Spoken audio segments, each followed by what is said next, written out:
Take a wild guess and say you've probably used a phone. And I bet you've enjoyed the benefits of a little thing we call air conditioning. You know who made those things possible? Engineers. We were just talking about engineers in our last video, people who design and build things to solve problems, and there are lots of different kinds of engineers. No matter what type of engineer you want to be though, civil, mechanical, electrical, or a kind that doesn't even exist yet, there's a series of steps that all engineers follow when they're trying to solve a problem. This process is called, wait for it, the engineering process. Makes sense to me. So what sort of steps are included in the engineering process, and why do we need it?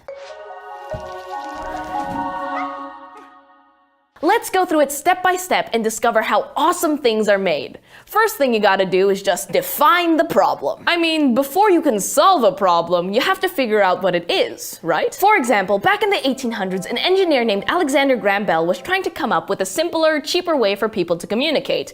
Back then, the best you could do was a telegraph, which was an old-fashioned system of sending messages over electrical wires. Bell identified his problem. Communicating with people who were far away was expensive and took a lot of time. So his invention, or solution to this problem, was something you may have heard of: the telephone. Nice. Now, once you've figured out what problem you want to tackle, you need to do your research. You can start by just making a list of questions you have and what information you need to start answering them. You can also look around and find what other things already exist that have tried to solve this same problem. Maybe they can be improved. A good example here is the man who helped us blow stuff up. The chemist and engineer Alfred Nobel invented the explosive known as dynamite, not because he particularly enjoyed explosions, but because miners and other people who, well, needed to blow stuff up to do their jobs needed an explosive that was safer to use. So before he started on that problem, Nobel did research to see what explosives already existed, which ones worked well and which ones didn't. This takes us to step 3.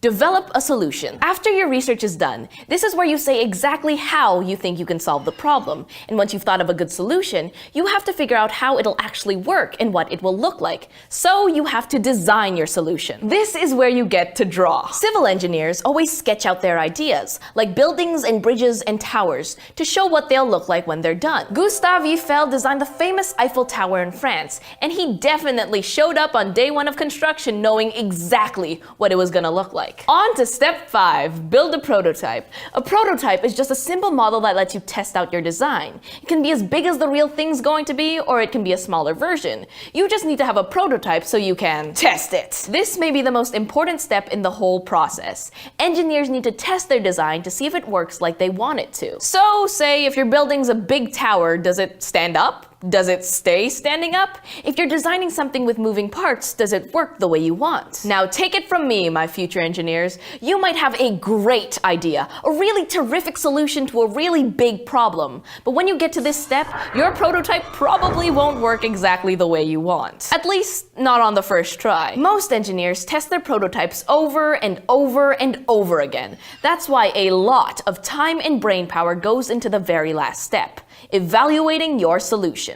Evaluating just means asking yourself whether things are working the way you want, or why they are, or aren't. I like to think of this step as question everything. This is when engineers review all of the facts and ask themselves questions, followed by even more questions. What worked well? Why did it work? Why didn't it work? How could it be made better? And most of the time, the answers to these questions are going to send you back several steps. Like, once you figured out why your prototype wasn't working, you'll have to design a new solution and then build it and then test it again. Sometimes engineers go through this process 4, 5, even 6 times or more. Take Willis Carrier, the inventor of modern air conditioning. He tested his prototypes for years before he figured out the design that worked the way he wanted and solved the problem he wanted to fix. Like all engineers, he failed a lot before he succeeded. And that's okay, because he learned something from every failure, which made his product even better in the end. And I, for one, am glad he kept going.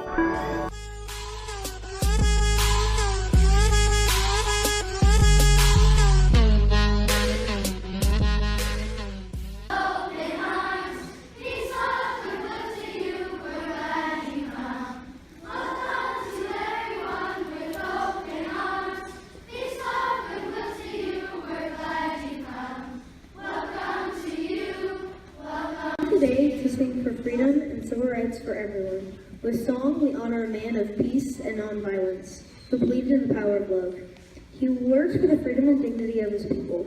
For all American people, this man is Martin Luther King. If you miss me from the back of the bus and you can't find me nowhere, come on over to the front. You can't find me nowhere. Come on over to the swimming pool. I'll be swimming over there. I'll be swimming over there. Anyone can be a hero.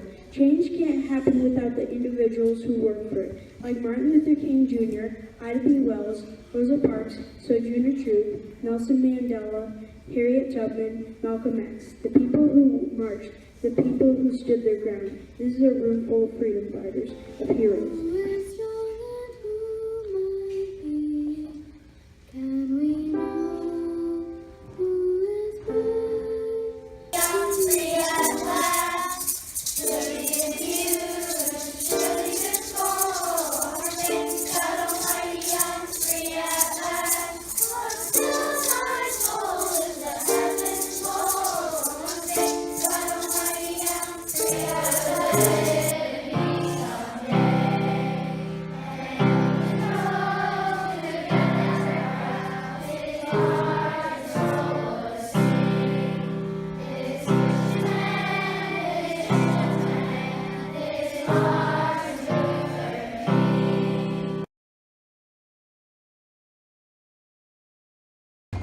While part of the team attempts to drive the mother away, the clock is ticking to save this baby before Mother Zahava goes on a rampage.